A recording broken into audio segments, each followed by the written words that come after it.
whenever I feel stressed, I go to like big train station like King's Cross and Euston, and I feel so comfortable because it's all about the just about to depart kind of moment, right. which I've been used to since I was a kid. And that gives me a sense of peace. Wow. In a really strange way. This episode discusses bullying, mental health issues and bereavement, but not in particular detail. But those three subjects do come up in this conversation, as do many other topics and issues. At each stage of like growth, when you learn something in business and you learn something about your personal life, because they both reflect, you kind of lose a layer and then you kind of go past that layer where you used to think, oh God, am I going to make it? Oh my God, is it all going to go bad? Why did I jump into this? What am I doing? And then there's that layer where you're like, oh, it's cool. Hello, I'm Dave. I'm the guy that's putting all this stuff together. I need to get better. Please make me better. I want to get better. Better acquainted with you. Today we're getting better acquainted with Mathy. In fact, even better acquainted. Even better acquainted. I'm wanting to get like a second conversation with you for like 2 years or something. It's been like a long time. Oh God. Because there was like interesting stuff that came up like at the Brixton Spa. And like, so Spa London is a true storytelling night. Matty used to host it. And so like me now, because I host the Hackney branch, you had to find loads of stories to tell. Yeah, and no. so that was like, I was like, oh, I should have asked about that. I should have asked about that. I should have talked about that. So I sort of approached you then and you were like, yeah, sure. But then you just like went off the radar for a little while. Now you're back on the radar. I know. And now we're having a conversation. I know.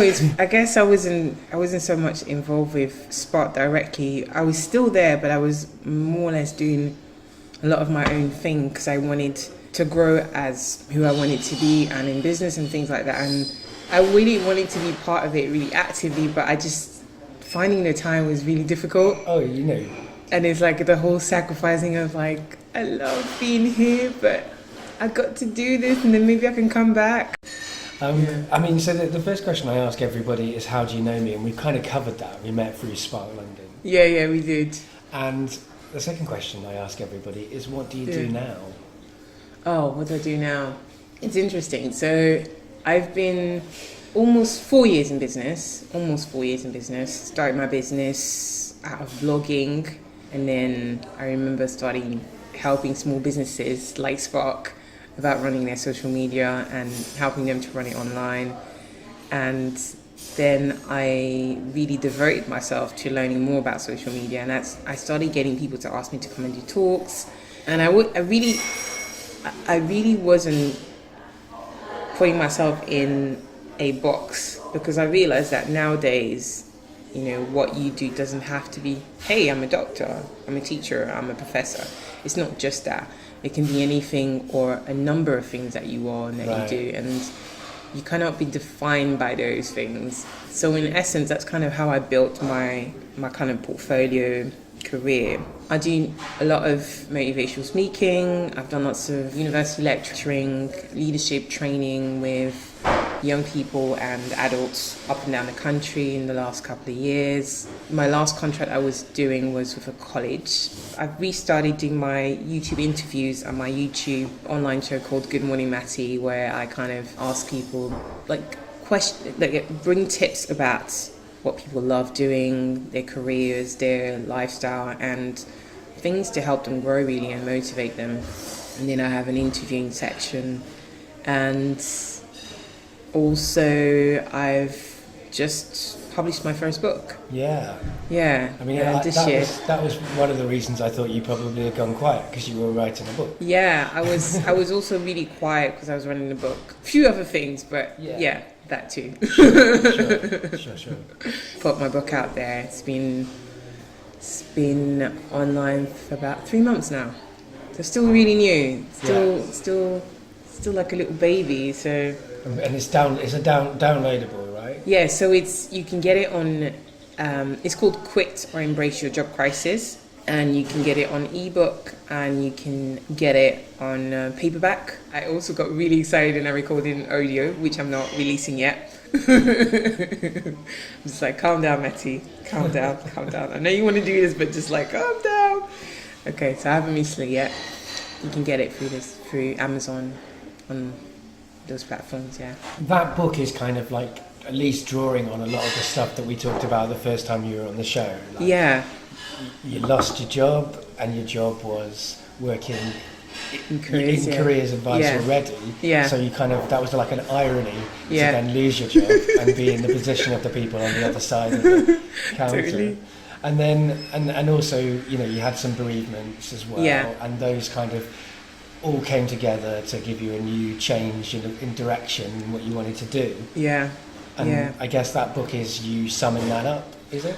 It is very much. It's very much a memoir, a self-help book. One of my friends who's a journalist called it like the motivational scrapbook, because you can. I bought a copy, so you can write at the back. There's questions and answers that you can write for yourself, and there's also a big chunk of myself talking about, you know, how I deal with grief, how to overcome, how to go on reinventing yourself, especially when you deal with certain things that are, you know, like a lot of people have difficulties handling, because it could go two ways. You could do really well, or you could really go bonkers. And I've seen people who've gone the other way. Yeah. So yeah. Yeah, because I since we talked the first time, my life situation has changed drastically. Yeah. Without the bereavement part so far. That's a good thing. There's always time. But yeah, I sort of made that kind of jump into fear because I lost my job. I mean, I know. I was going to say, it's not as clear cut as that. The job I worked was cut.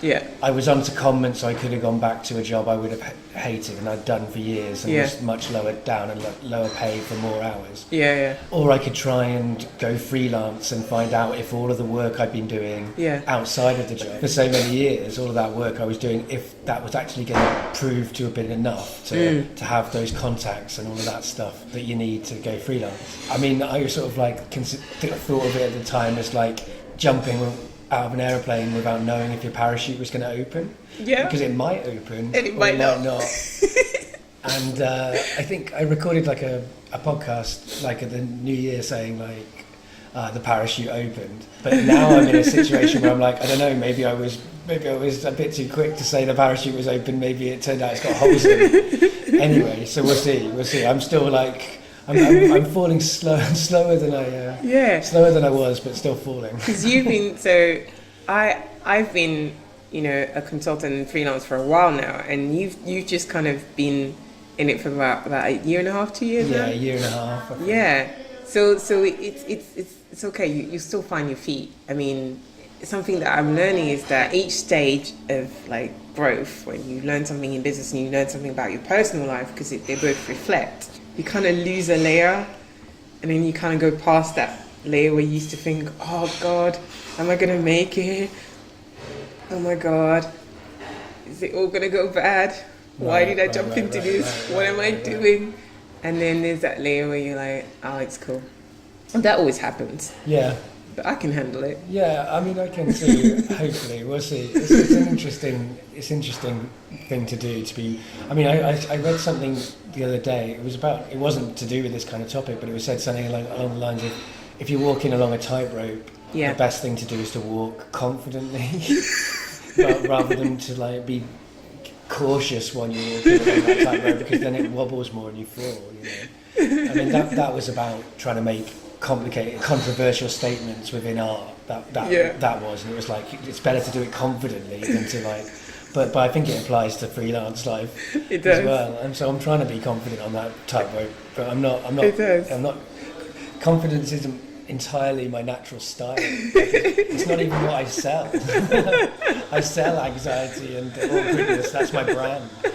But yeah. So yeah, I'm kind of in that complicated position, but you've been doing it for quite a bit longer, so I guess. Yeah, it's interesting. I was going to say there's a song by Janelle Monáe, one of my favorite artists. She has a song called Tightrope, and the lyrics go, whether you're high or low, you have to keep on the tightrope. Right. So you have, like as you said, you mustn't look back, or you mustn't look, you mustn't kind of be wavered by what's happening around you. You could just gotta keep going. Right. Like you can handle it, as you said. Give off the appearance of knowing what you're doing, and people, when you're flipping scared, people believe it for some reason. Yeah. How have you evolved since the last time we spoke? We spoke about so many things. I think the last time I spoke, it was so early in me jumping into having a different career.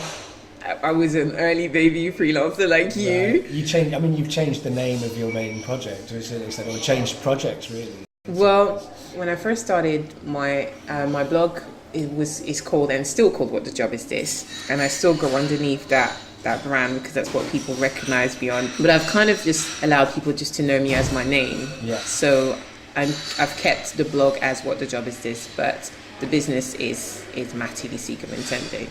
Right. And it's from focusing on, when I first started, I was like, I'm going to help career professionals, blah, blah, blah, who are corporate, etc. But I kept on having this kind of conflict within myself, because as much as I was a career professional, but I wasn't from a corporate background, so I kept on having this tug of war with myself. It was just like, yes, no, and yes, no, this is what I stand for. And everybody else is looking at you like, nah, that's not what you look like. You look like these people. And I was kind of in that denial part when my friends, everybody kept saying, you're so creative. It's just, is that what you do? Because no one could kind of figure out, are you doing modeling? Are you doing fashion? Are you doing, how do you work? And so I just kind of realized that I really wanted to work with people who are creative like me, or who want to kind of embrace that creative style of their life, whether they are working in a creative environment or a creative career or not, but really enable that in them.